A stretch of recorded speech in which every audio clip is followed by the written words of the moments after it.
సుదీర్ఘంగా ఈ 99 days కి సంబంధించిన ప్రోగ్రామ్స్ గురించి ఐటమ్ వైజ్ నాకు తెలిసి చాలా వరకు అనుకుంటున్నాను. మరొకసారి ఈ కార్యక్రమంలో పాల్పంచుకున్న అధికారులకి, ప్రజాప్రతినిధులకి, మీడియా మిత్రులందరికీ పేరు పేరును మరొకసారి మనస్ఫూర్తిగా అభినందనలు తెలియజేసుకుంటూ, ప్రధానమైన అంశాలు ఇన్డెప్త్ గా ఏవైతే ప్రజాప్రతినిధులు మీరు మాట్లాడిన తర్వాత వారి సూచనలు, సలహాలు ఇచ్చారో వాటన్నిటినీ కూడా పాటించాలని, ఏదైతే సూచనలతో పాటు ఈ రాష్ట్ర ప్రభుత్వం ఆలోచన, గౌరవ ముఖ్యమంత్రి గారి ఆలోచన, ఏదైతే ఒక మంచి కార్యక్రమం చేయాలనే తపన ఏదైతే ఉందో ఆ తపన అమలుపరిచే బాధ్యత మీది, మనందరిది. ఆ మంచి కార్యక్రమాలు అమలుపరిచే దాంట్లో ప్రతి ఒక్క అధికారి కూడా శ్రద్ధతో, ఫుల్ ప్లెడ్జ్లో మీ పరిధిలో ఉన్న అన్ని కార్యక్రమాలు చేపడతారని పూర్తిగా ఆశిస్తూ, ఏదైతే రేపు 12వ తారీఖున జరిగే సర్పంచులు కానీ, మున్సిపల్ కౌన్సిలర్లు, వార్డు మెంబర్లు, చైర్మన్లతో కలిసి ఏదైతే ఇందాక వన్ డే స్పెషల్ డ్రైవ్ చేసి వాళ్ళకి ట్రైనింగ్ ఇద్దామని అనుకుంటున్నాము.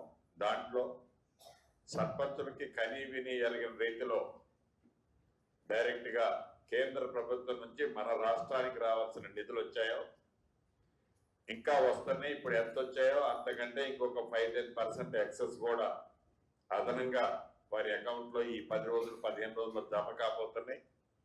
ఆ డబ్బు అంతా కూడా సద్వినియోగం అయ్యే విధంగా ఎవరైతే డిపిఓలు వివిధ జిల్లాల్లో ఉన్నారో, అధికారులు ఉన్నారో, కరెక్ట్ గా వాళ్ళ స్పెషల్ డ్రైవ్ లో భాగంగా ఎక్స్క్లూజివ్లీ దాని మీద ఒక్క పైసా కూడా దుర్వినియోగం కాకుండా, ఏదో డబ్బు వచ్చింది గబగబా అటు సెక్రటరీ ఇటు సర్పంచి ఇద్దరు సిగ్నేచర్ చేసుకొని విత్డ్రా చేయకుండా ఆ గ్రామానికి, ఆ ప్రాంతానికి అభివృద్ధి జరిగే విధంగా ప్రత్యేక శ్రద్ధ తీసుకోవటానికి అవసరమైతే ఎక్స్క్లూజివ్లీ ఆ సెక్టార్ కోసం ఒక ఆఫీసర్ని మీరు నియమించుకోవాలని కూడా ఈ వేదిక ద్వారా గౌరవ కలెక్టర్లను ఆదేశిస్తున్నారు. అదే రకంగా వచ్చేది వేసవికాలం, డ్రింకింగ్ వాటర్ సమస్య ఉంటది. ఆ డ్రింకింగ్ వాటర్కి సంబంధించిన సమస్యలు పంచాయతీలకు సంబంధించిన దాంట్లో అవసరమైతే మన నిధులు కానీ, ఆ నిధులు కానీ వాడి ఎక్కడా తాగునీరు సమస్య రాకుండా, పట్టణ ప్రాంతాల్లో కూడా తాగునీరు సమస్య రాకుండా ఉండే విధంగా కూడా ప్రత్యేకమైన చర్యలు చేపట్టండి. వీటితో పాటు ఇంకా టైం టు టైం ఏవైతే మనం ఒక ప్రణాళిక తయారు చేసుకున్నామో, ఏదైతే మీరు ఈ 99 days కి ఒక మాస్టర్ ప్లాన్ లాగా తయారు చేసుకున్నారో, సమయాన్ని బట్టి అవసరమైతే చిన్న చిన్న కరెక్షన్స్ ఉంటే ఆ కరెక్షన్స్ ని స్టేట్ లెవెల్లో ఏదైనా చేంజెస్ వస్తే అది కమ్యూనికేషన్ చేస్తాము. మీ జిల్లాల పరిధిలో కూడా కరెక్షన్స్ చేసి ఆ ప్రోగ్రామ్ ఏదన్నా విత్ ఇన్ ది ప్లాన్ లో కరెక్షన్ చేసుకునే అవసరం ఉంటే చేసుకునే విధంగా జిల్లా కలెక్టర్లుగా మీరు చర్యలు చేపట్టాలని. అదే రకంగా మిత్రులు చెప్తున్నారు, ఎప్పుడో 1.5-2 years క్రితం వచ్చిన ఫ్లడ్లలో కొన్ని మైన్ ఇరిగేషన్ ట్యాంకులు ఇరిగేషన్ శాఖ వారికి ఆదేశిస్తున్నాను. మైన్ ఇరిగేషన్ ట్యాంకులు కొన్ని తెగిని ఇంకా రెక్టిఫై కాలేదని, అటువంటి ఏదైనా ఉంటే ఇమ్మీడియట్ గా ఇది వర్కింగ్ సీజన్ కాబట్టి వాటికి సంబంధించినవి కూడా ఎస్టిమేట్స్ ఎమ్మటే తయారు చేసి ప్రభుత్వానికి పంపించితే శాంక్షన్ చేపిస్తానని కూడా తెలుపుతూ, చివరగా మీకు చెప్పదలుచుకున్నది ఒకటే, సురేఖ అక్క చెప్పినట్లు ఈ ప్రభుత్వం ఆలోచన మీకు తెలియదు కాదు.